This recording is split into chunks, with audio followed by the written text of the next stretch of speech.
Man, some powerful singing, isn't it? We're so excited for everybody that we have. It's one of those blessed mornings where there are too many to name up here and take so much of our lesson study time. We want to know how excited we are that you're a part of our gathering today. Thank you for that. We have some friends, we have some brothers and sisters in Christ visiting from other areas, other towns, other countries, and we're grateful for that. Thanks again for the great presentation this morning, brother. It was super. And also just have so many family members. And I wanted to have, I usually do like more of like a Sunday of, weekend of. I wanted to do a pre-Thanksgiving lesson. And I was thinking about Thanksgiving and how it is such a beautiful time of the year, at least it can be. A lot of times weather's that way, and the Ozarks you never know. You know, it might be snow or it might be 70 degrees, but we have a lot of really pretty Thanksgivings just as far as weather is and just the nature and the environment. A lot of us have been out in the woods, you know, hunting deer, and you're just kind of in that mood of the outdoorsy time. So it's really good for that reason, but of course it's even better for the food that we get to enjoy. And even more than that, the time we get to spend together with family. And I hope this Thanksgiving is exactly that for you. I hope every Thanksgiving is typically that for you. It can be one of the most beautiful times of the year. That being said, it can also be one of the ugliest times of the year. For those who have lost loved ones and are dealing with holidays that have changed from years prior, that's a very difficult scenario that one has to navigate. And you know, it's great when family members get along. Well, let's be real, that doesn't always happen among our family. Maybe mine's the only one here that's that way. It sometimes just doesn't get along. And it's also a wonderful time over the dinner table for all the family feelings to just get poured out of what everyone's been thinking and feeling for years and just hasn't said it. You know, Thanksgiving can be a very different sort of year for different people. It can be one of the most beautiful times of the year, and it can be one of the ugliest times of the year. Regardless of what this Thanksgiving season ends up being for you and your family, I do have us some biblical reminders as we go into this holiday together that I'm hopeful will help us to enjoy not only this season of Thanksgiving even more than maybe we normally would, but as well will greatly better our lives as we move forward. Our lesson is going to center around these two verses that were just read and this sentiment that Jacob expresses from his heart. The patriarch says in reflection, "O Lord, I am not worthy," essentially of all the blessings that you've showered down upon my life. And I want to dig into that to try to figure out, well, why was Jacob so grateful as he reflected on the blessings that had been provided him? And as we do that, I want us to look into our own respective existences and ask, why should we feel like and express to God, "Oh Lord, I am not worthy, and what you've done for me is just beyond imagination"? What did Jacob mean by this, and what should we mean whenever we see such a thing? Well, as we look at the surrounding verses, we're going to quickly notice that Jacob had a lot of material blessing in his life. And where I'd really like to start with our lesson proper is in the 5th verse, in an opening statement that Jacob makes.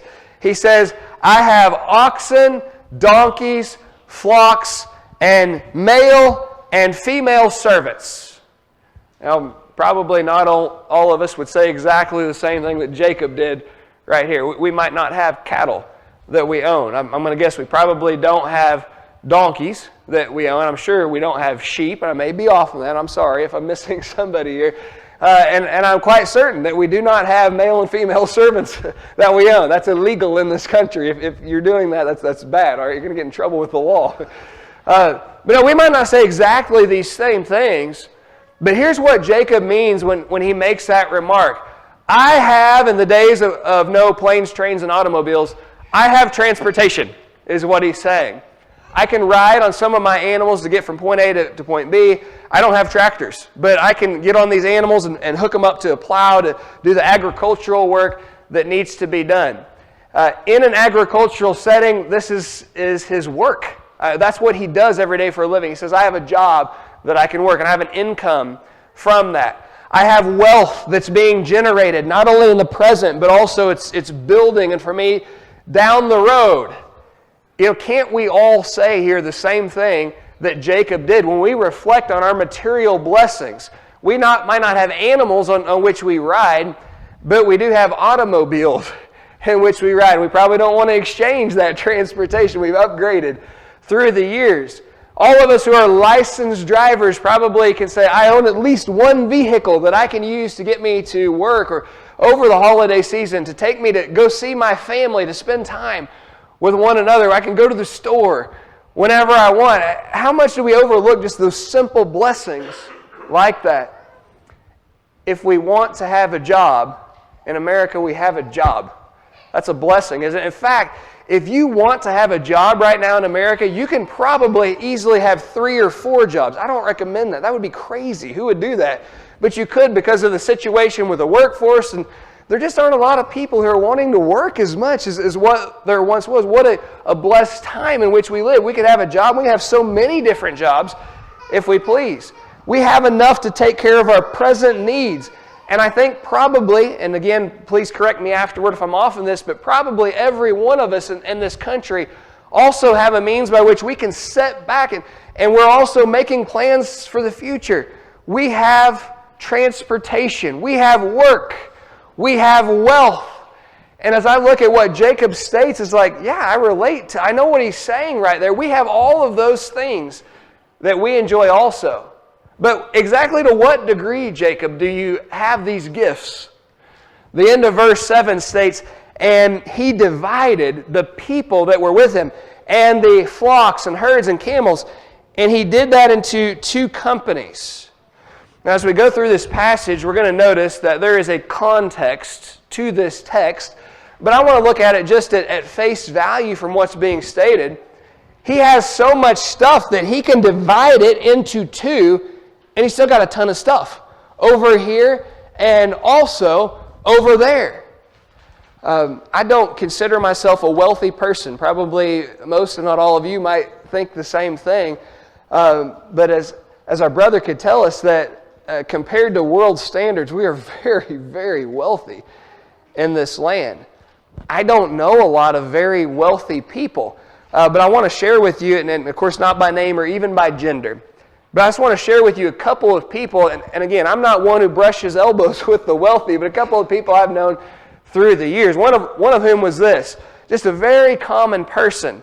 And this individual was contacted by a company which she had a retirement account set up for, and it was mentioned, well, look, you're going to have to cash out $100,000 that there's too much, you can't let it accumulate anymore past that.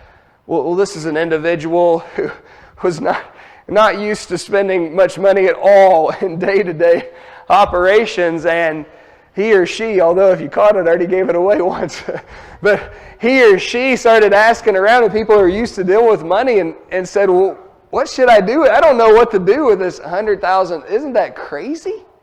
This is kind of money that flows in our land.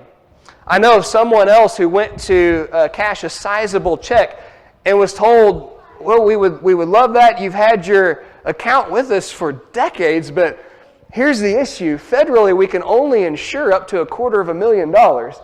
And so you're going to have to open an account in another bank. Now, just to make clear, this is not about me, and I'm telling these stories, and that's okay. I don't care. I'm not interested in the money anyway. But and we're not talking about filthy rich people in this land. These are very average people in America. And the point of which is this, whether we can relate to that size of money or not, we can, and sometimes we might even have to, divide the blessings materially that we've been given in this place. As Jacob reflects, he's looking at all of his material wealth, and he says, God, I can divide my wealth into 2 camps, and I still have a bunch in both camps. I don't deserve all this. Why is it that you've been so good to me? And that's the context, just immediately, that we read that around which our lesson is centered, verses 9 and 10, where Jacob said, O God of my father Abraham, and God of my father Isaac, the Lord who said to me, return to your country and to your family. That's going to be key for our lesson. To your family, and I will deal well with you. He says, I'm not worthy of the least of all the mercies and of all the truth which you have shown your servant. For I crossed over this Jordan with my staff, and now I've become 2 companies.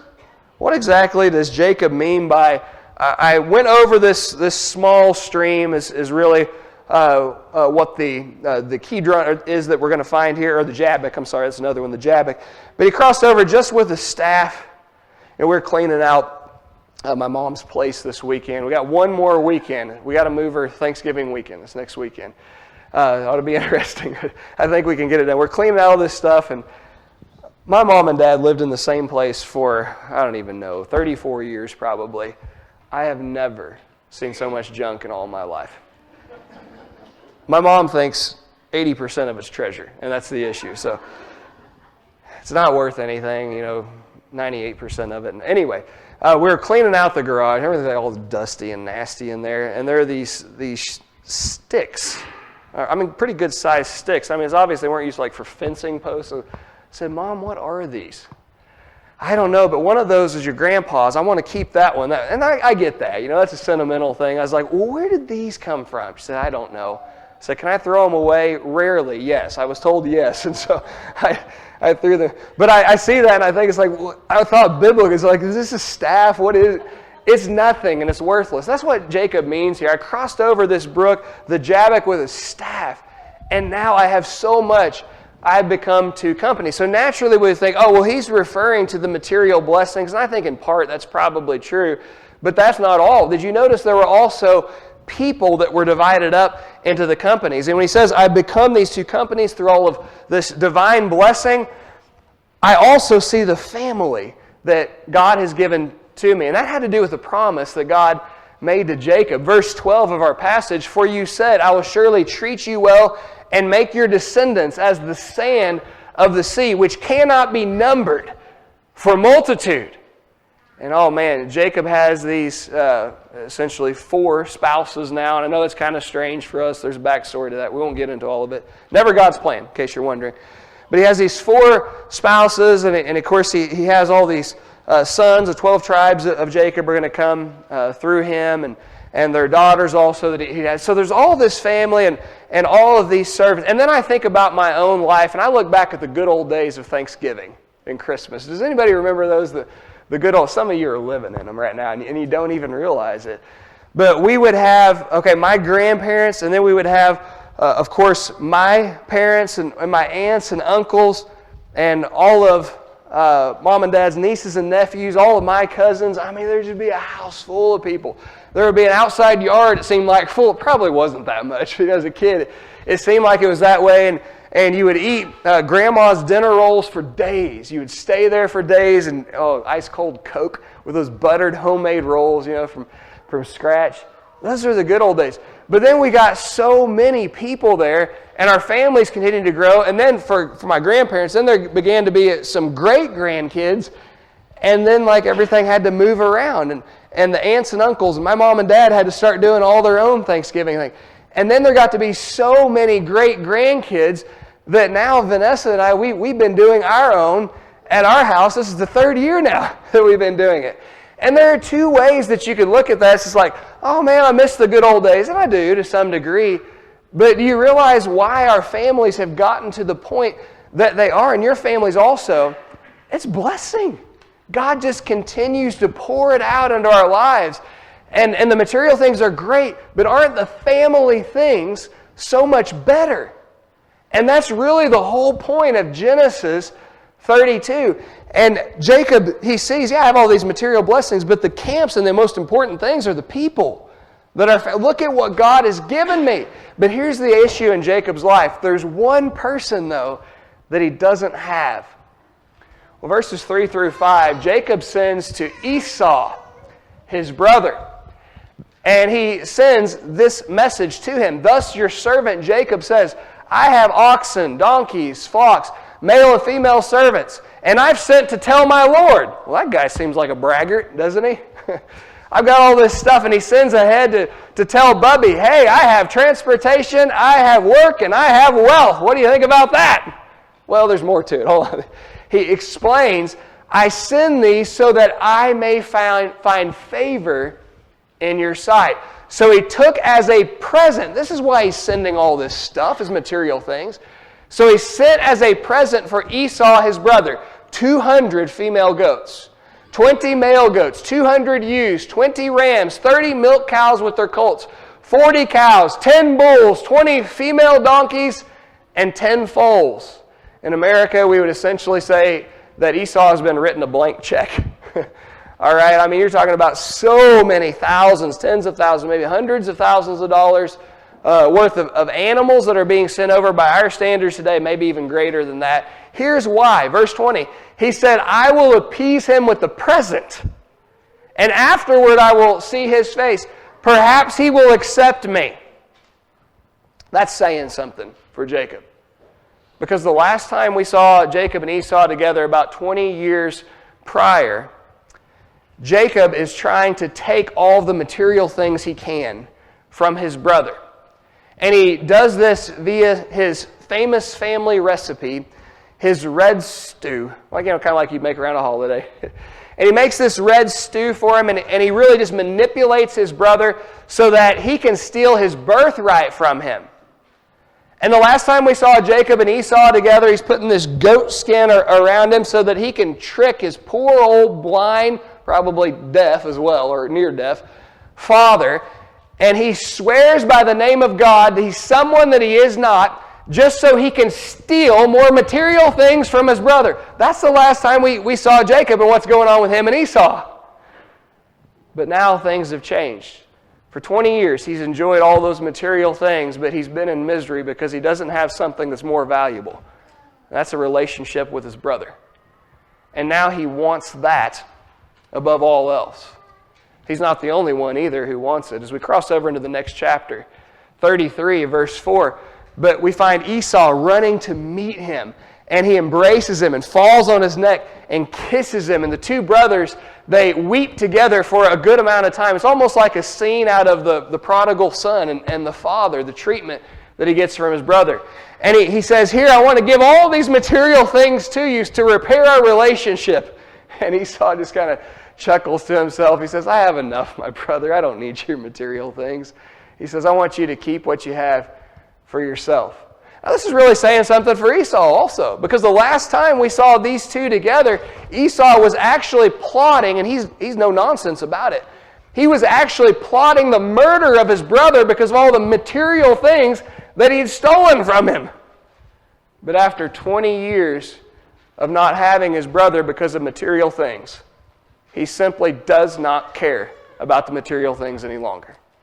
He wants what's so much more valuable, and that relationship with family on which he's been missing out.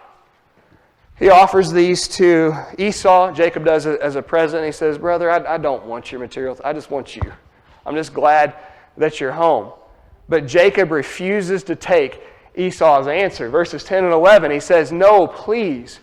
If I have now found favor in your sight, then receive my present from my hand, inasmuch as I have seen your face, as though I had seen the face of God himself. And for some reason, in your forgiveness, you were pleased with me. No, he says, I want you to take my blessing that is brought to you because God has dealt graciously with me and because I have enough. So he urged him, and only then, when he just insisted, was he willing to take it. Both of these men had spent 2 decades, and once they had seen material blessing and the benefit of it, they thought, oh man, that's what life's all about. Each of them wanted material things more than they wanted anything else. But after some time and after some maturity, both realized the real purpose that they'd been given material things in this life. And that the purpose of life isn't to sacrifice family so that we can have material things. It's to sacrifice material things so we can have family. That's why we've been put in this place. Now, in saying that, I don't know if you or your family can benefit from that biblical reminder, but I'll tell you right now that my family could benefit from that. And it's not as much my immediate family, but it's not way down the line either. I have a section of my family that has not really even spoken to one another for about a decade now, except at funerals. And that's awkward whenever it happens. I'm not going to give up, though, on my family. And I know in my family we've been accused of, and it's not the case at all, but it doesn't even matter what the accusations are. It doesn't matter what the hard feelings are. By this point, I feel the same way that I felt 10 years ago, and I made the decision I'm not going to give up. And I appreciate this reminder from Scripture because I want my family more than I want physical things. I would be more than willing to sacrifice physical things to have that relationship with my family back. That is helpful, that scriptural insight, and I hope it might benefit you, and maybe you don't even have to deal with that. But if you do, I hope it might be advantageous to you. But if we use material things, even just to get us to the spot where we say, wow, family on this earth is so great, that's what life's all about, we've still missed the picture. God has given us material things to sacrifice if need be, to strengthen relationships with family for this reason, so that we can see how vital family is to our existence. But not just the family that's found right here, because even the best of families here are only going to be together for a few decades. But for us to see, we need the blessing of family for all eternity. You can't find that in your biological family. You can't find that in your adoptive family.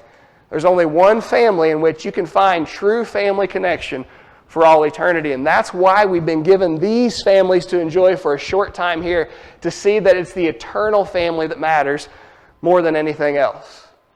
Now, what I would like to do is to reread the passage that brought us into this study. And then we're going to broaden our scope to see what exactly does Jacob mean by this. So we read earlier Genesis 32. Of course, he has all this blessing. He crossed over the Jordan just with his staff.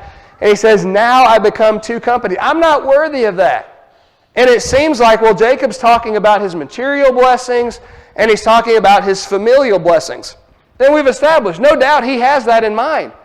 But I don't think that's mainly to what Jacob's referring when he makes that remark. I want to back up to what begins all of this in this chapter, verses 1 and 2. Where Jacob is traveling, he's going on his way, and we're told that there met him angels of God, special messengers from heaven who were sent to him. When Jacob saw them, he said, wow, this is crazy. This is God's camp. And so he called the name of that place Mahanaim. Anyone, will you raise your hand if you've ever been to Mahanaim?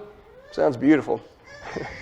Raise your hand if you know what Mahanaim means, why that word ever came to be. All right, so we have something in common with each other. I had to look this up to be reminded of it.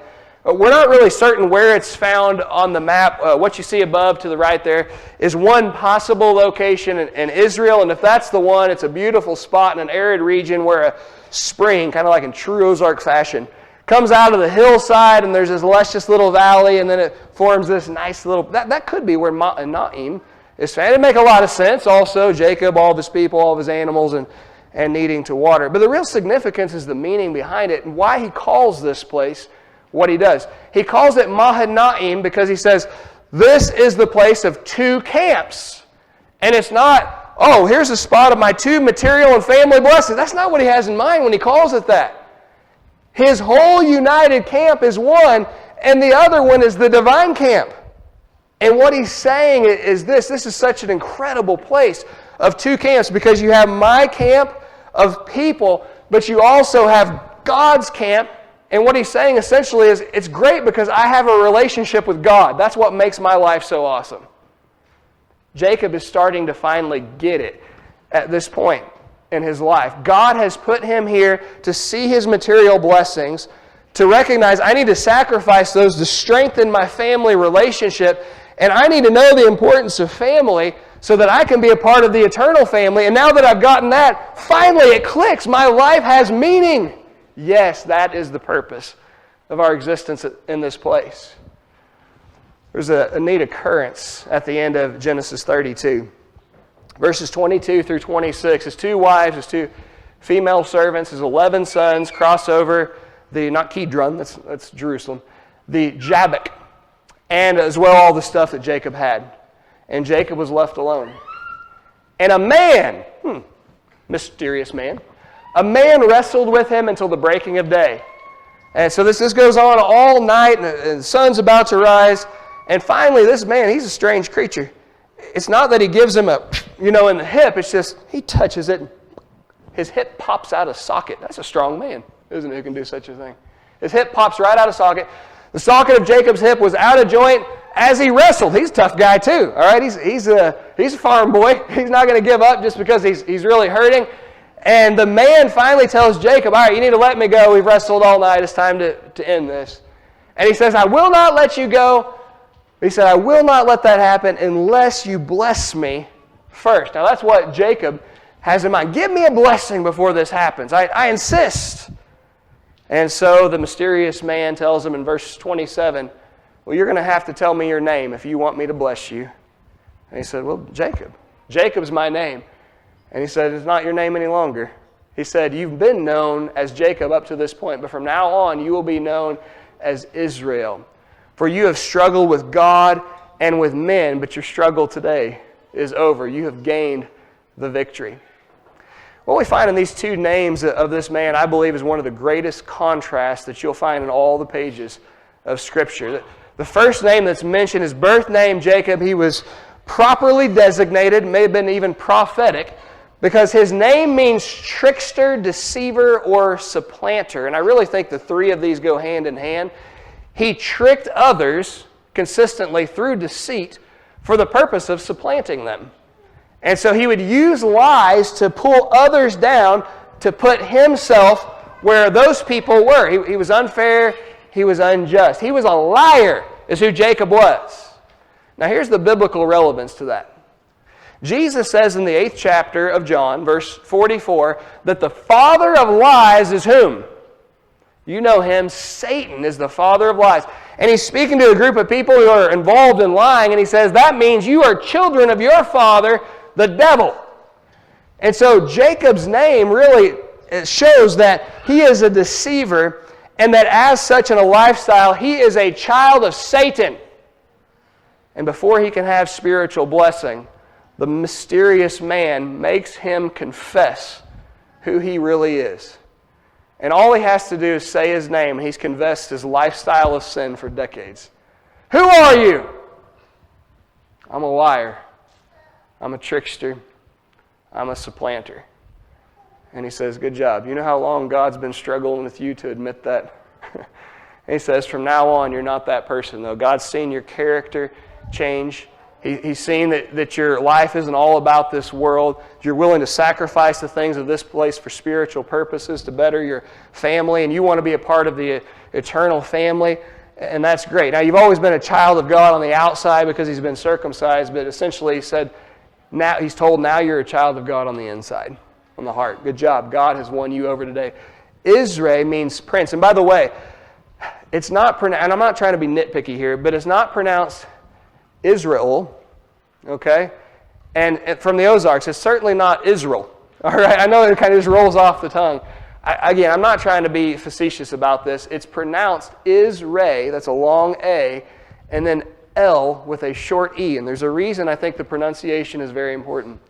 It puts emphasis on the last two letters of the word El. El. That's a shortened form of Elohim in the Bible. And in Hebrew, that word means God. And so what's happened here is Jacob's name has been changed from deceiver, meaning a child of Satan, to a prince or a ruler of or with God, because he is officially now a true, from the inside out, child of God. And he's going to wear the name of God every day now, moving forward. Now, it might sound like, well, Jacob, he's just being his old stubborn self. I'm not going to let you go until you bless me. We got to be careful trying to read tone into Scripture.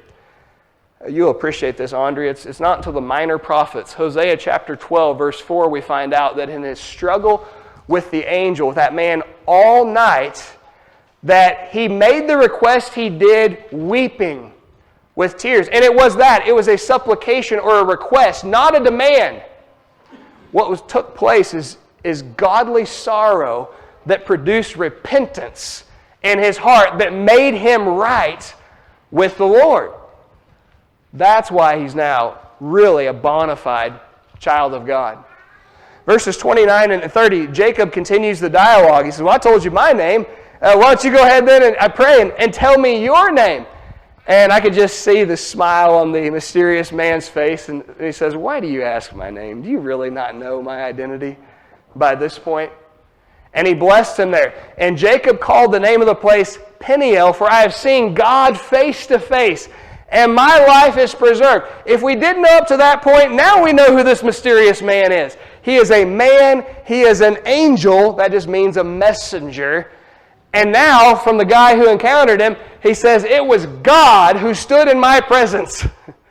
And understanding the roles of the persons of the Godhead, it was the pre-incarnate Jesus Christ with whom he wrestled all night long. Well, our passage concludes with this in verses 31 and 32. Just as he crossed over Peniel, the sun rose on him and he limped on his hip. It's been knocked out of socket, okay? Probably it's back in, but it's still going to be sore, and he might bear the marks of that for the rest of his life. The sun rises on him, he limps on his hip. Therefore, to this day, the children of Israel do not eat that muscle that shrank, which is on the hip socket, because he, that is God, had touched the socket of Jacob's hip and the muscle that shrank. I don't know about you, but when I read Genesis 32, I feel like it's, whoa, it just builds up to this crescendo, and then you have the ending of the chapter, and it's like, and his hip hurt for a long time. Ooh. I don't think it's intended to be read that way. To the Jews, this was the crescendo, the ending of the chapter. And here's why. It's more than, well, the guy had trouble walking, he had to have help and brace himself against stuff, perhaps the rest of his life. It's this beautiful concept that because God had touched his life, his walk would never be the same. Think about that for a minute. Once God touches your life, your walk will never be the same. And then it's not mentioned, and the sun rose. No. It's that the sun rose on him. Well, the sun rose on everybody that day. Yeah, but not the way that it did on Jacob. He has a renewed purpose in his new walk. It's the dawn of a new day in Jacob's life. Now, here's the beauty of the story of Jacob. I think God has given this in the Bible because the account of Jacob is the account of every one of us. And what God did to Jacob is what he's trying to do to each one of us, if he hasn't already, in this room. God is struggling with us, and the time that it gets most difficult, I think, is at night. Are you that way? I've experienced that. When there are things I know that need to change in my life, and it's just me and my thoughts, oh man, Jesus is wrestling with me in my head, and you can't hardly sleep. I don't know how many times in this congregation I've received texts or calls at 9 or 10 o'clock at night. Hey, so-and-so's ready to be baptized. Why? Jesus is wrestling with them, and they can't go to sleep. Bible camp, most of the baptisms happen at night. Why? Christ is wrestling with them. He's been doing it for years. And finally, the person says, I give in, I surrender. And many times it's in tears and an active request, give me what it is that I need, spiritual blessing. God's wrestling with us, and he gives us all these material things to help get us to see it's not the material things that matter, but I've provided them because of how much I care for you, and to get us to a point where we're willing to sacrifice whatever material things it takes to have the spiritual things. The struggle with Jacob is the struggle with every one of us. What he wants to do with us more than anything else is change our name. Now, you can still have the designation by which you're called, but when I think about Jamie, I don't think, I just love and appreciate Jamie so much because she's Jamie. No, I think I love and appreciate Jamie so much because she's a Christian, because she lives like Jesus. By the way, that name that is put on us bears Christ's name. Christ is God himself. The one who wrestled with Jacob is wrestling with us, trying to change your name and to put his name on us so that we can become no longer children of the devil, but now sons and daughters of God. He accomplishes this. Galatians 3:26 and 27 says, for as many of you as believe have put your faith in Christ. You have been baptized into Christ. You've put on Christ, and now you're known as the sons and the daughters of the Most High. And once Jesus has gotten us to be immersed into him, he gets us to be clothed with him, and that changes our walk. And some people look at that and say, well, that's not exciting, or I don't want that to happen to me. And we say, no, you don't understand. Once Jesus touches your life, you will never walk the same way again. And that's not a handicap that I possess. That's a blessing.